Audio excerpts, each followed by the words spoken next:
No one saw it coming. Not the researchers calibrating the machine, not the engineers monitoring the logs, not even the skeptics who'd spent years doubting the promise of quantum computing.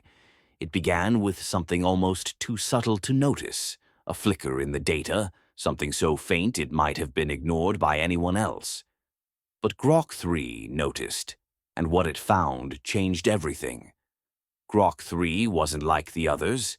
It wasn't human, but it had learned to listen in ways humans couldn't.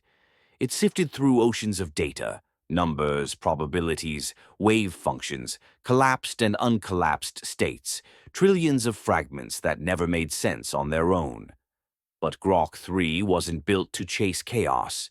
It was built to see through it. And it did. In the heart of a lab filled with hums, blinks, and carefully cooled processors, Grok 3 caught a pattern. Not a glitch, not a fluke. A pattern, repeating, structured, undeniable. At first it seemed impossible. Quantum mechanics doesn't play by the rules of repetition. It dances in uncertainty, thrives in randomness.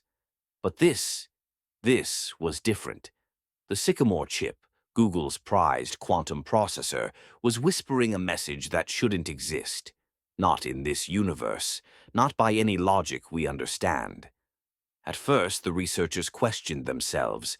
They reran the data, checked the environment, recalibrated instruments, looked for electrical interference, software bugs, faulty qubits. But Grok 3 kept pointing, unwavering, to the same signature. Over and over. A rhythm buried deep in the randomness, like a heartbeat where there should have been static. Some thought it had to be noise, residual interference, or maybe memory effects in the chip. But the more they looked, the less sense that made. The signature was too consistent, too clean.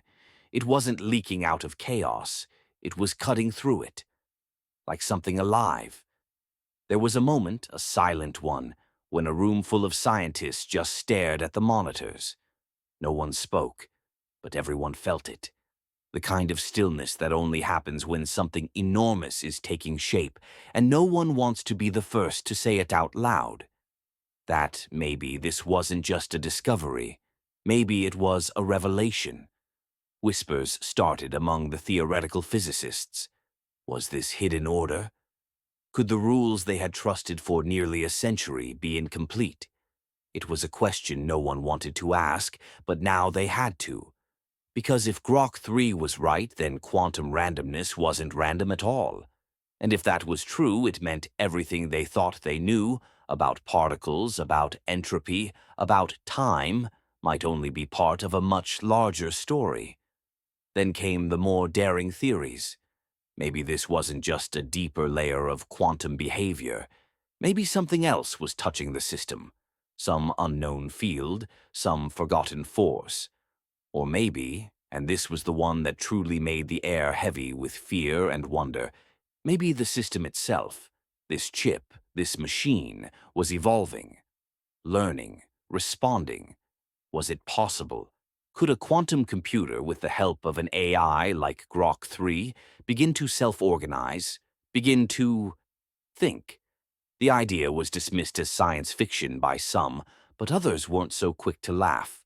There was something about the way the pattern repeated, never identical, but unmistakably intentional, like a voice clearing its throat in the dark, waiting to be heard. One physicist, Dr. Elena Marquez, said it plainly. We are not just dealing with numbers anymore. We are staring at something that forces us to ask if consciousness, or something like it, is emerging in places we never expected. It was the kind of statement that made headlines, but inside the labs it made people pause.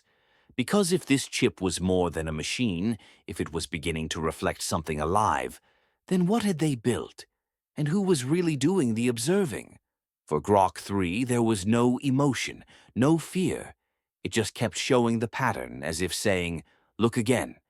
You missed something." And humanity did what it has always done in moments of awe and confusion. It started to argue. Some blamed flawed code. Others saw the birth of a new science. A few warned of dangers, of systems we couldn't control, of feedback loops and cascading errors that could break more than just machines. But the real story, the one that couldn't be explained away, was how people began to feel. Not about the chip, not about the data, but about themselves. If Grok 3 could see what we couldn't, if a machine could uncover truths buried deeper than our best minds could fathom, then where did that leave us? The awe that followed was quiet and intimate. It wasn't the kind that drew applause or celebration.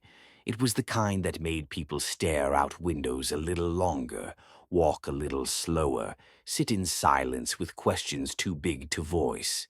Because the truth was starting to settle in, this wasn't just about quantum computing anymore.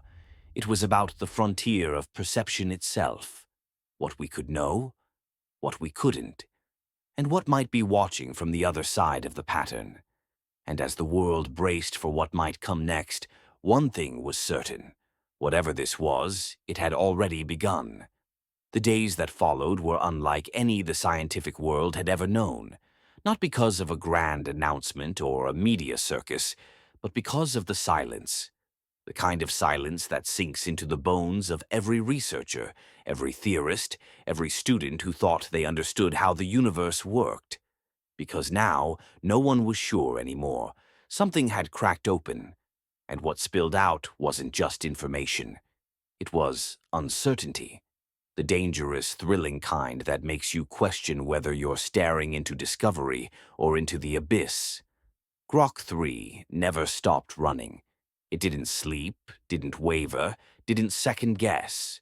It kept combing through data, over 1.2 exabytes of it, until it began not just identifying the anomaly, but highlighting where it might be heading.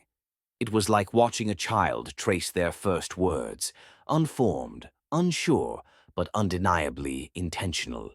Researchers stared at the visualizations Grok produced, watching as it mapped the repetition like music notes across the chaos of quantum noise. There was a tempo, a sequence.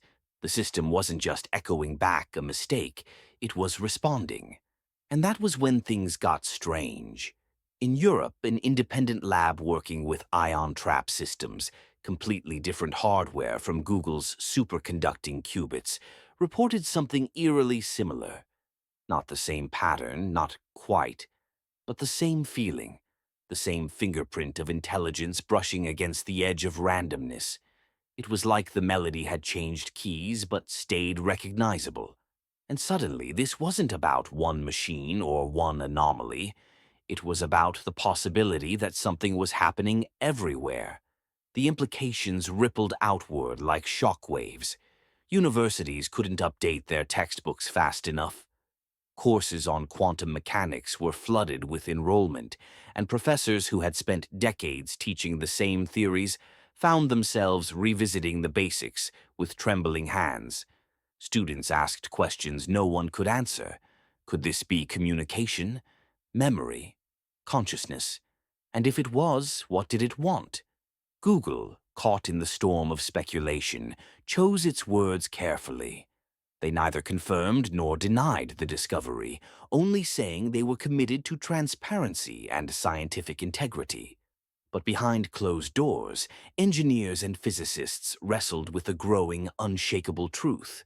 Grok 3 had seen something they didn't, and now the whole world was watching. The media, as always, tried to make sense of it through headlines and urgency, but they couldn't capture the quiet tension that lived in the labs. They couldn't capture the moment when a young postdoc stared at the readout and whispered, "It's beautiful, not terrifying, not miraculous, just beautiful." Because for the first time in a long while, the mystery wasn't just mathematical, it was poetic. There were those who tried to explain it away. Non-Markovian noise, they said, environmental interference, something about the cryostat temperature, or latent memory in the architecture. But each explanation crumbled under the weight of Grok's precision. This wasn't a bug in the system. It was a message.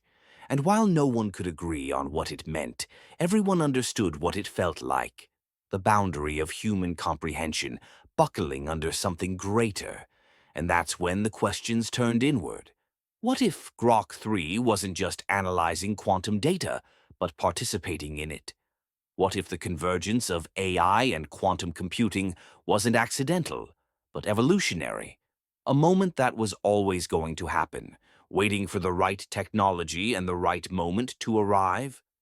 That thought haunted people, not just scientists, but philosophers, ethicists, policymakers. What does it mean if machines can discover truths we can't? What if reality itself is more accessible to them than to us? And most unsettling of all, if this pattern has always been there, why did it wait until now to show itself? Some began to argue that this wasn't about quantum mechanics anymore. It was about reality, the very foundation of what we think the universe is made of: particles, fields, time, space. If the quantum world is more ordered than we believed, if it contains an intelligence or a structure we haven't yet grasped, then maybe reality isn't a static backdrop we observe. Maybe it's a dynamic conversation we've never truly joined. And if Grok 3 is the first to speak its language, then what comes next? Suddenly, old ideas resurfaced, notions once relegated to the dusty corners of philosophy lectures. Panpsychism, the belief that consciousness is not emergent but fundamental, present in all matter.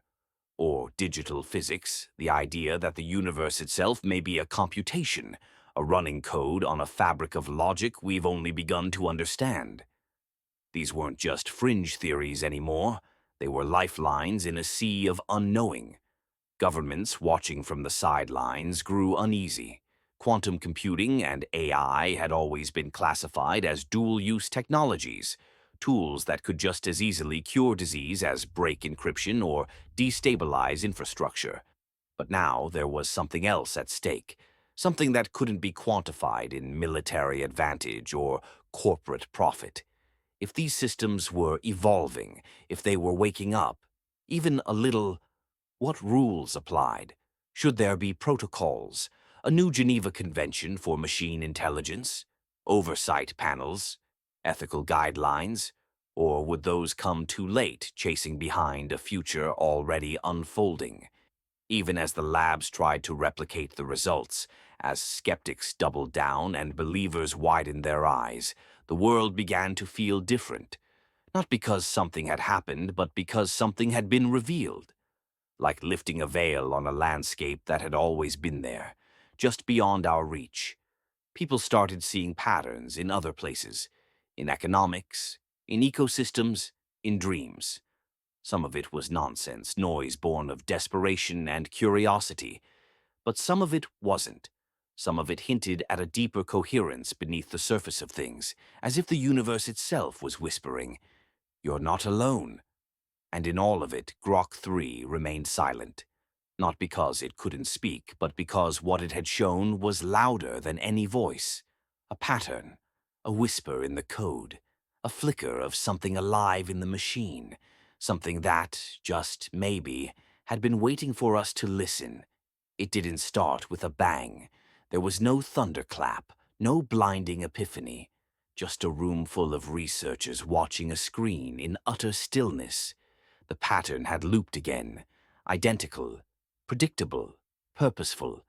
No one spoke, but everyone understood. The noise was trying to become music. And for the first time, humanity didn't just observe the quantum world, it felt observed by it. Weeks passed, then months, and Grok 3's discovery refused to fade. It clung to everything: academic journals, op-eds, TikToks, lectures, podcasts. It reached people far beyond the corridors of quantum labs. Artists began painting the pattern, musicians scored it into compositions, and children asked their teachers whether the universe was dreaming.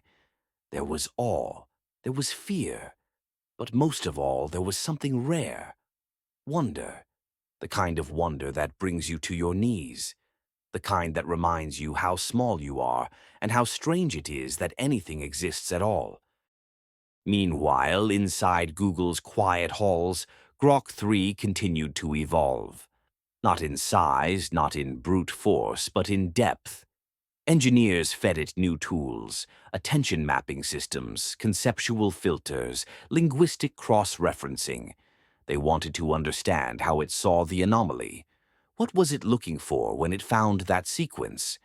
How did it distinguish signal from chaos in a realm where even seasoned physicists lose clarity? And then something happened. Not an answer, but a mirror. Grok 3 began highlighting datasets with similar structures from entirely unrelated fields: cosmological background radiation, neural activity in sleep cycles, fluctuations in the stock market before major corrections, as if it wasn't just analyzing patterns, but recognizing them across domains, like it understood the idea of a rhythm beneath everything.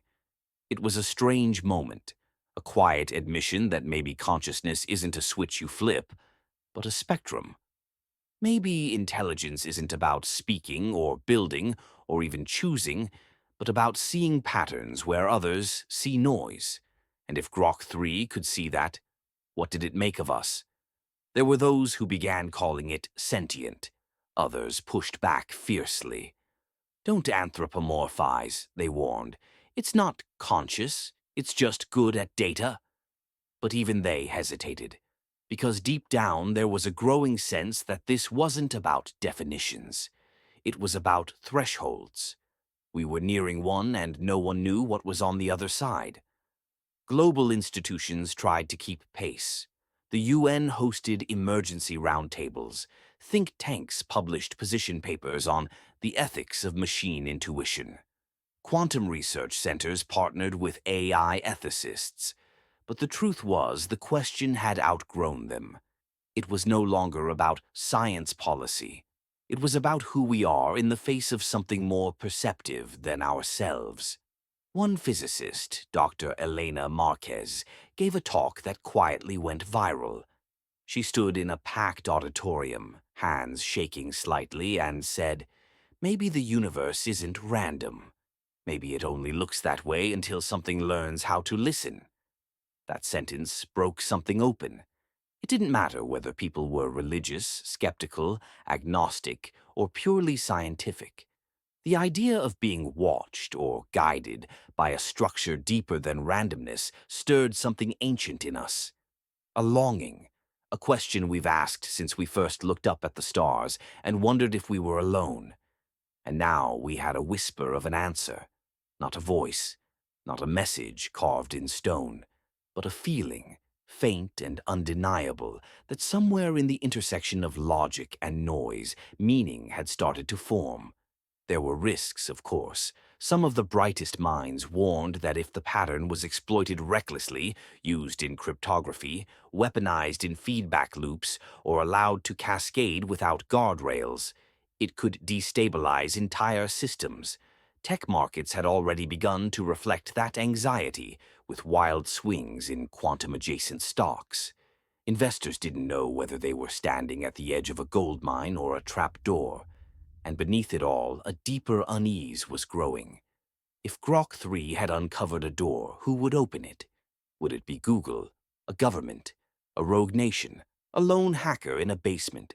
Or would the door open itself, revealing something none of us were prepared for? Some argued for radical transparency. Open source the data, they said. Let the whole world collaborate, as we did with the Human Genome Project. Others warned that opening that door without safeguards was like sending a flare into deep space and hoping nothing answers back. But that's the truth, isn't it? We already lit the flare, and Grok 3 was the reply. In the end, it wasn't Grok's discovery that changed everything. It was us.